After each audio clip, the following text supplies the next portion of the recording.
Hey everyone, we've got a quick hot take for you today. We're reacting to Joe Rogan episode number 2152 with Terrence Howard. Buckle in. All right, so I was I call my buddy John, and we were just we were catching up. I was driving to go pick up something from the pharmacy, and he's like, "Oh, you got to listen to this Joe Rogan episode, Terrence Howard." He's like, "It got me thinking because he's like a scientist, and he's like, you got to," and it made me think of you. He's like a chemical engineer. Have you heard this yet? Have you heard about this I Terrence Howard I episode yet? saw a snippet. I saw little bits of like people online talking about it, but I haven't listened to it now. The dude is batshit fucking crazy. Oh, 100%, 100%. The dude is out of his fucking mind. He's talking about how he remembers dreams and thoughts in the womb when Uh-huh. before he Yeah. came out of the chamber. He's like, I remember being birthed. Uh, and then he tries to sound credible and intelligent by citing random, I guess, other insane scientists that are really obscure, Hmm. saying he wanted to recreate the periodic table of elements. Yes, I saw a little bit, a snippet of that, of him going through the periodic table with Joe Rogan. It sounded insane. Dude, Joe Rogan is like keeping a straight face, and I'm like listening to this, and I'm like, how? So I texted my buddy back, and I'm like, all right. So he's like, cause I didn't listen to the whole thing. I listened to like maybe 20 minutes of it, and I'm like, Yeah. all right. So part of me is like, all right, this guy's either insane or a genius, right? And so you're like, he's that crazy out there, and I'm like, okay, I'm I'm pretty well educated. We're not stupid. I'm a chemical engineer. I studied the periodic table. It was a long time ago, but Sure. like I understand it. I know what it means. I know what atoms mean. I know what electrons mean. I know how the periodic table was built, and I know that it's been vetted, and like we use it as a way in which to build off of um, a lot of what we understand in terms of organic chemistry, in terms of Hmm. how we combine reactions, how we create minerals, how we create substances. Like it's been validated that the periodic table is real, and we've built like generations of science on top of it that have allowed us to ultimately even discover drugs and cure diseases and illnesses, again fundamentally based off of the periodic table. Right. So when somebody is up there trying to say they wanted to recreate the periodic table based off of frequencies and based off of sounds and colors that are emitted by an element, I'm like, okay, maybe. Like, okay, maybe this guy has something, right? Like, we question everything. You're like, okay, but Sure. my argument is, what credibility does this guy have to question this stuff? And I don't even understand the point of questioning it other than him saying that all the elements emit a frequency. He's not even really able to define frequency other than saying it's 2 hertz and 4 hertz and 6 hertz and 18 hertz. Right. Still doesn't make sense to me. The hertz have colors. Still doesn't. I'm like, okay, I don't know what colors you're talking about. I don't see those colors. Maybe you're operating on a different wavelength. But I just found it very difficult to use the way in which we all, as humans and scientists, have agreed that you make a point, you defend it with logic and reasoning that most people can understand and comprehend. You build your argument, and the people either buy it or destroy and poke holes in it. And then the more people that adopt it, you accept it as a thesis or a theory, and you continue to build off of it. And I think this is like just fundamentally what this whole like question everything shit. Because my buddy texts me back and he's like, yeah, but I love that he's questioning the status quo. And I shot back and I'm like, but what credibility does he have to question the status quo? Right. Yeah. I mean, it has to be based in something. It can't just be questioning for the sake of questioning. I mean, if you don't have any basis in reality or any kind of background in that, I mean, I can go and question an anthropologist about everything, or I can go question whoever with no knowledge about it, but doesn't mean anything. No, that's right. And it's like, to your point, it's like, well, I'm going to question that dinosaurs ever existed and the government planted the bones and yada yada yada. Could that be true? Okay, maybe Sure. there's a 1, 2, 3% chance. Maybe you're right. Maybe it is something that was fabricated. But then you start putting some logic and reasoning. But the bones were discovered all over the world. That'd be a pretty significant operation for somebody to plant those bones all over the world. Is it possible? Again, yes, it's possible. But I'm going to say it's like less than 1% likely that a group or an organization could pull something like that off and have collusion around the entire world and have agreement all over the world to do this. Like, that's where you have to, like, kind of use some reasoning to say, yeah, you know what? We can question that dinosaurs never existed, but let's not spend a lot of time wasting time on that because a logical, rational human being says that's really unlikely. So we accept that dinosaurs exist. Can we move on now and not spend any more time on this? Can Right. we not spend any more time on somebody saying the earth is flat and making a platform off of saying the earth is flat? We fucking know the earth isn't flat, dude. We see it from outer space. We've got lots of signs. We travel, we fly around the world, we sail around the world, we have cruise ships. We know there's no cliff that you fall off on, Kyrie Irving. Like, can we stop? Can we stop Yeah. with this shit? Yeah. I was set off. The fact that Joe Rogan gave this guy 3 hours also, Yeah. I'm like, wow, that, like, but to him to, like, give, to keep a straight face and give him that platform, okay. I don't know, man. I don't know if it does good Yeah. or makes things worse, you know? I struggle with that also. I mean, there's that saying that sunlight is the best disinfectant, right? Where just let everyone have their say, and it'll everything will come out, and then you can just see the bullshit for the bullshit. But I don't know. I mean, if some young impressionable kid is listening to that and influenced by it and believes it, I mean, it also goes back to education and whether or not uh, are we educating our kids to be able to see the bullshit for the bullshit? But I don't know. It's so tough because yeah, I think I'm a ardent believer in free speech, but at the same time, you see stuff like this, and it's like I don't know. Should this guy get 3 hours on a major platform? On Joe Rogan has millions of listeners, and I don't know. I am very very conflicted about that. Yeah. No, I hear you, and I'm with you.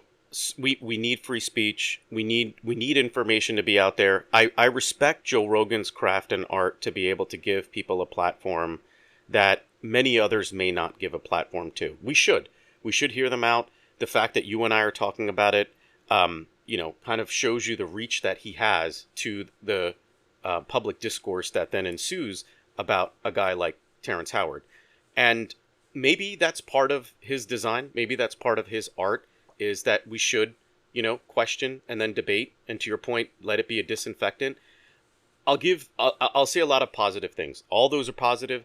The other positive thing I'll say, and it relates to the reason that you and I think, even enjoy and love doing this podcast is because it's a long form content.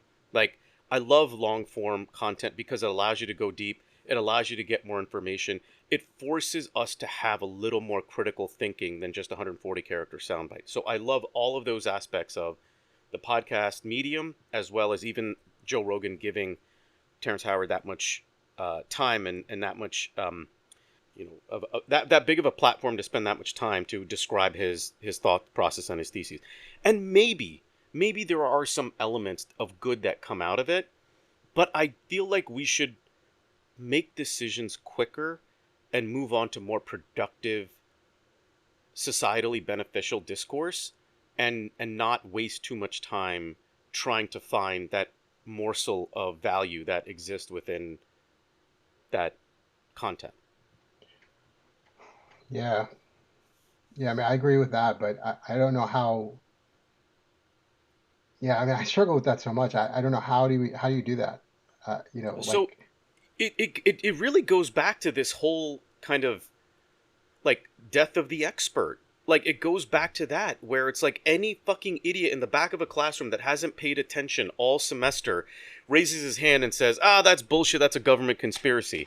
Like, like, it's you again, you haven't paid attention, you haven't put the effort in place, you haven't done the due diligence to question that as a fact. You haven't done the due diligence to question that teacher who spent an entire semester, an entire career learning this material to educate and share with others to further propel advancement of their subject matter.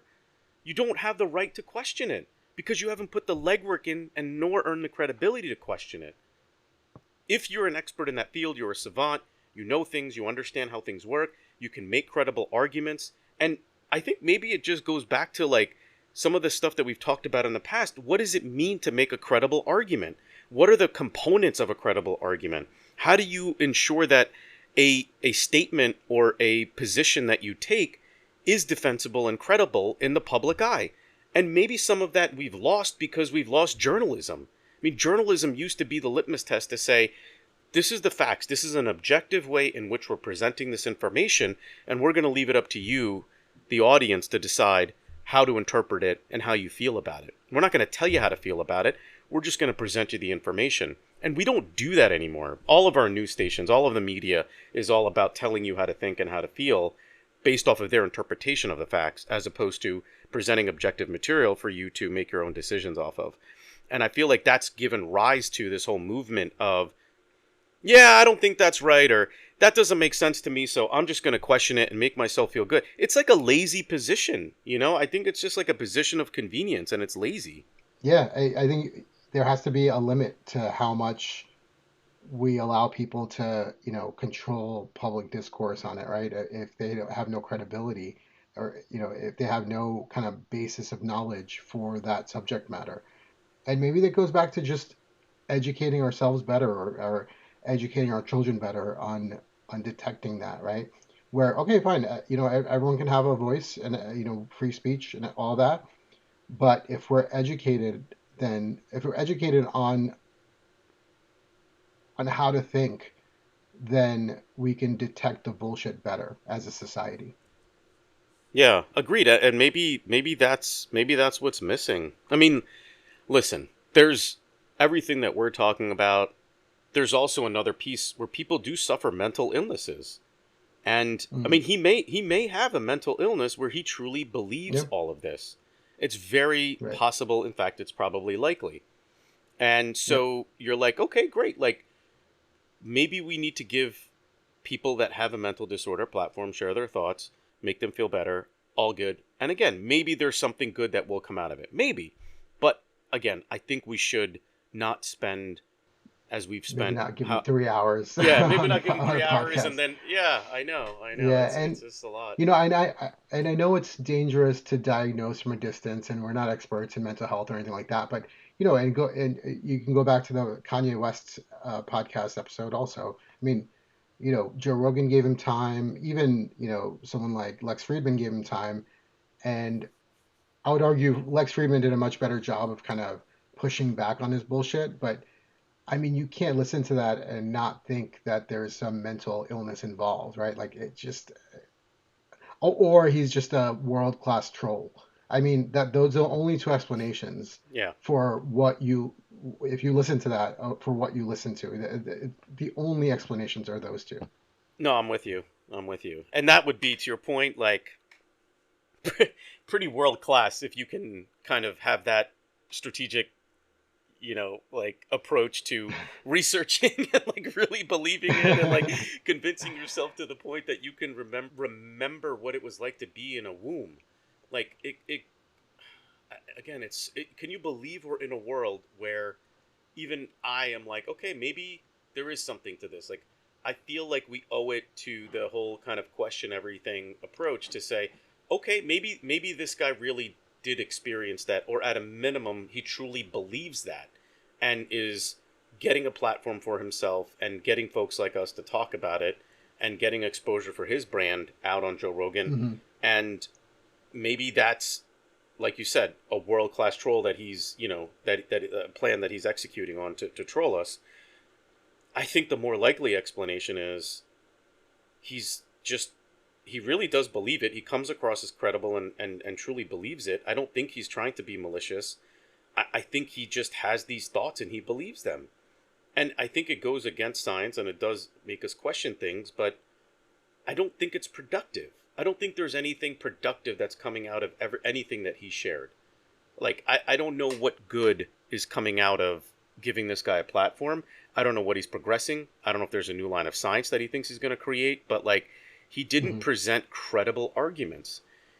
When he makes statements of, like, one of the first things that he was saying was the proof of how I could hear, the proof of how I had thoughts in the womb was when I had my first kid.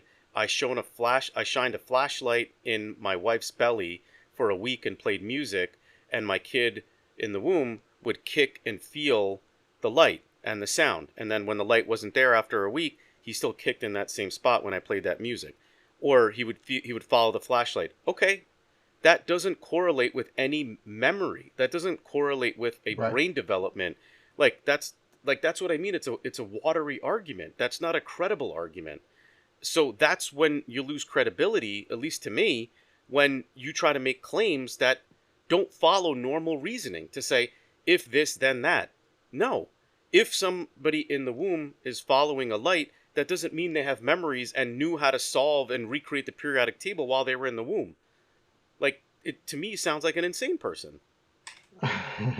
Well, and that's just, what he's describing could just be a baby reacting to stimulus, which is that could be, that's totally normal, but that doesn't correlate to the other stuff he's talking about with memories. And I don't even know how the periodic table comes into that, but we'll just leave that out of it. Dude. Wow, man. It was so insane that it really made me, like, that it was so out there. It really made me question whether this guy is truly a genius operating on a different wavelength. Like, that's the level of crazy this episode Right. was. And I listen, I give Rogan credit for having us talk about it. And it is a fine line between genius and insanity. But, if you look at Einstein and you consider him a crazy genius, like, he progressed science. Like, he Yeah. gave us the definition of speed of light. He helped us build the science that eventually led to, I mean, again, another, morally questionable decision, but that led to the atomic bomb, right? And and Right. and weapons of mass destruction. Like, that was But I so, mean, but also the basis of space travel and everything we built at the space program. I mean that yeah. the general relativity and specific relativity, like it's all the basis of of our space program, right? Very true. Yeah. The whole space-time continuum and the theory of Hmm. relativity. Yes, all of that. Agreed. Yes, it made us look at the world differently, for sure. Yeah. Fundamentally different view, and created its own branch of science that we then further progressed because you formulated theories and you formulated arguments in a credible, logical way that the Right. average human can follow. And Like, backs it up with formulas and yes, actual science with work. So exactly. I think if he were to then go on and back it up, then sure, like like go take it to a scientific conference and have it tested and have it peer reviewed, and if it holds up, then great, maybe he is a genius, right? But until that happens, I'm calling bullshit. Yeah, I'm with you. I'm with you. I'm with you. Like take it to a chemistry conference. Let's see what happens. Yeah, exactly, exactly, exactly. And that's why the scientific process works, right? Because it's other experts um, reviewing your work, challenging it, poking holes in your ideas, and Right. then doing what we just did in a more sort of you know public discourse. Whereas that other forums, like you were saying at conferences, will be your peers. It'll be other scientists that have spent lifetimes or like a career thinking about this and experimenting and tinkering and defending and coming up with ideas and progressing thought in a more productive way, I'll call it. And maybe his way is productive, but until other scientists tell me that what he's saying makes sense, it doesn't make sense to me as a layman. And even somebody that studied Yeah. chemistry, it still doesn't make sense. Right. Yeah, I So, mean, you do have credibility. I mean, you did study it. yeah, So, exactly. I don't. So, maybe me questioning is bullshit, but you do. And just as a side note, this reminds me of an anecdote from Neil deGrasse Tyson, who, when he was describing, or I forget what the argument, he was just arguing with someone about the fact that 90 something percent of scientists agree on climate change or something like that. He said, yeah, but if you want to see people fighting, go to a scientific conference. They will fight over the most minute of, details of their theories. And, like, so his point was that there is so much argument and peer review and kind of conflict in science itself, but in a good way. Like they're constantly questioning each other and testing each other's data to make sure that what they're doing is right. So I think that, and that's for a reason, and that's why we should have some faith in science. And maybe it's as simple as, if you want to question everything, do it in a productive way. Progress the argument. Don't just question everything to be an asshole. Don't just question everything to make Right. yourself sound smart or credible or troll people or to kind of build a brand and just to be provocative. Like, fuck you, you know? Like, that's useless, selfish, and doesn't really help anybody except yourself. Like, seriously, that's bullshit. If you Yeah. want to really question everything, do it in a productive way, like what they do in science. We've all accepted that. I will respect it. And I think, to your point and to Neil deGrasse Tyson's anecdote, like, yes, that's all conflict in a positive way to progress a conversation. And it goes back to some of the earlier conversations. If we're going to question that the sky's definition, like that we're going to redefine the sky as blue and we're going to call it red now and turn the world on its face because, we should question everything.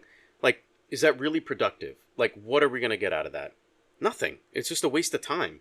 It's not going to advance anything, right? And so, at least when you have conflict that advances in a productive way, that should be the litmus test. Like, if you want to question everything, great, question it in a productive way, not just to be provocative and contrary and all that.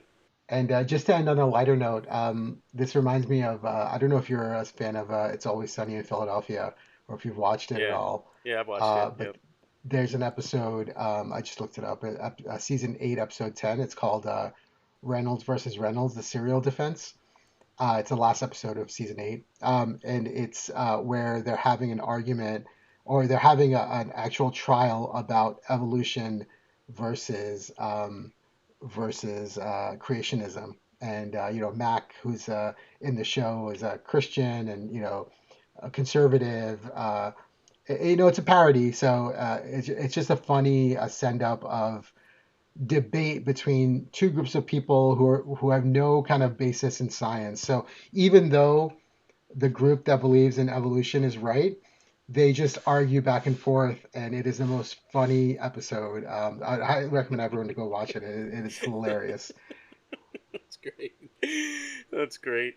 That's worthwhile, and maybe it's a like microcosm of the debates that happen in Twitter when people Yeah, exactly just right. I think that's what it's meant to be. Like just people talking about stuff they have no, idea what they're arguing really, but they just know what side they're on and they just argue bullshit. yeah, exactly. It's a parody of social media, which is awesome. That's good. Well, I don't know, man. I know we weren't like really recording an episode. If we end up setting this one out, like, and folks have watched the Terrence Howard podcast on Joe Rogan, like, let us know what you think. I mean, Yeah. you clearly hear what Chirag and I think, and would love to hear what others think, and if you think we're crazy and we should do more of these, have more of an open mind when we have, kind of, folks that are against the grain or unconventional. I don't know. Hit us up. Tell us your point. Tell us how you would handle it, and tell us why you think we're wrong. And happy to listen and happy to keep the conversation going. All right, that's the pod. Great discussion as always. We hope you enjoyed it, and if you want to join the conversation, email us at questioneverythingexcept@gmail.com. See you next time.